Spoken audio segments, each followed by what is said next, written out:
Hi, this is Shiloh Lanphear coming to you live from the Wooden Boat Festival here in Port Townsend. And I'm here with Gleser, the author of Harmony on the High Seas. Hi, how are you doing? Oh, fine, thank you. How are you enjoying your afternoon? Oh, it's a wonderful day. The rain cleared and we've got 2 gorgeous days ahead of us.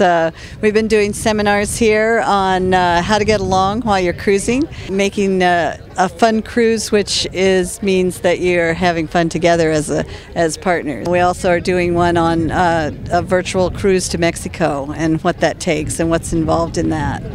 Awesome. Would you mind telling us about your book? Yeah, I wrote it originally. It took me about 9 years to write, and I was writing it for other cruisers so that they could avoid some of the pitfalls. It's a very steep learning curve at first, and if you can avoid a couple things like learning how to watch the weather and not getting into big storms and things like that, you'll probably have your partner stay with you a little longer. So could you describe to us one of your hardships or pitfalls that you had?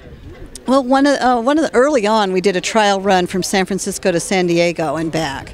And coming back, we thought, well, there's a front coming in, a big storm, but it's going to not come in for 24 hours. Mm-hmm. Well, so we said we can make it up from Morro Bay to Monterey in 24 hours. But it came in early, of course, you know how you and we got really beat up for about 8 hours in the middle of the night with 20-foot seas, and it was pretty dangerous and pretty wild. But our boat was tough, and we were new at it, and so we learned how tough our boat was, and probably tougher than us. And it was a good experience, actually, because it built our confidence up that we could handle a rough situation. But at the same time, it also convinced us that if we watched the weather better and didn't take those kind of chances, we would have had a much more pleasant trip. So, you know, you can actually decide, you know, how you want it to be. It doesn't have to be scary and rough like that. Yeah. So what inspired you to take this trip and also to write the book? Originally, I grew up sailing. I love sailing, and my husband had never done any sailing, but he always had wanted to. So after the kids were grown and we had that taken care of, we decided to go cruising. And we wanted to see other countries. We wanted to live out in nature. We wanted to live cheaply and leaving a very small carbon footprint. We have solar panels and sails, and we don't have, and we live very small in that way, and it feels like a very healthy lifestyle. And the reason I wrote the book was when we got down to Mexico for the first time, I was seeing a lot of people that weren't happy. Often women were not having fun, and for one reason or another. And I thought, again, if they just knew a few little tips here and there, there's seasons in Mexico that are the right time to be there, and there's other seasons that you shouldn't be there. You should be somewhere else in Mexico. And if you just know that, then you plan your trip for the best results, So I started to write the book, and I kept adding to it, things that came up in our experience. So it's really one story after another with funny twist to it, and just trying to help people understand the positive side of cruising, and that they can avoid the rough stuff if they pay attention, if they learn a few things. Yeah. So since we're at the Wooden Boat Festival, which of these boats is your favorite?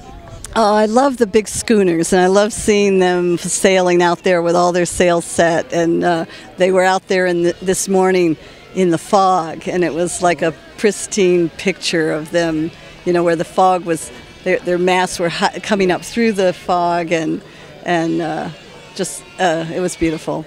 And they fit into the background so lovely. It's art. What is it that compels us to follow our all-consuming passion? Everyone is in search of that elusive, genuine happiness that uplifts the heart, satisfies the soul, and brings the glow of health to the body. But why go cruising? Is it the death-defying adventure or the escape from the harrowing rat race? Do we long to age gracefully, escape cold winters, travel a meaningful metaphysical journey, and live a truly unique lifestyle?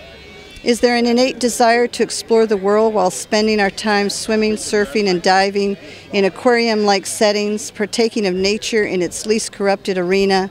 Or is there in the back corner of every sailor's mind a romantic dream to sail across the blue waters to a warm, secluded beach in the tropics? So what really happens when we sail off into the sunset?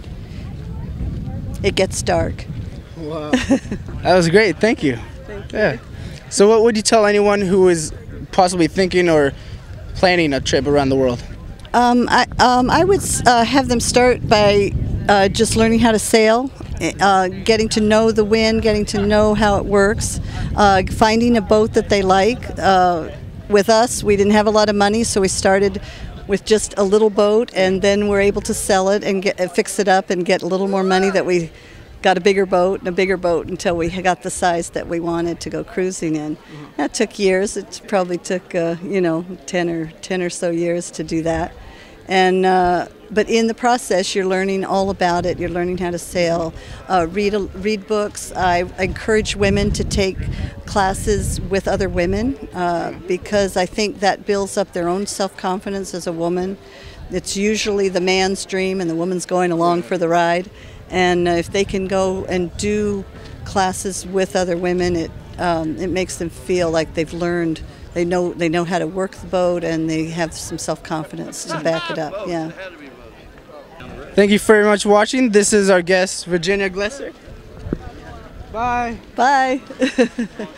All right, so here we are at the Wooden Boat Festival. Yeah, you and me, yeah, this is all we need for a festival. And yeah, we're doing this freestyle, and everyone gotta do it every once in a while. Yeah, that's right, I bring these rhymes from top of the time, and everybody's gotta know what time is it. Yeah, that's right, I be rapping and rapping, cause we do this every time. Yeah, we do sailing for fun. That's what I do, like number one. Yeah, I'm here with Virginia Gleser. Yeah, she's the one who wrote the book about sailing around the world 24/7. Yeah, depending on the blue seas. Yeah, that's right. I don't know if I would do that. What about you and me? Yeah, let's do it. Come on, let's get a boat. Let's go. Let's go around the world. Let's have fun. Yeah, that's right. That's what I said. Number one.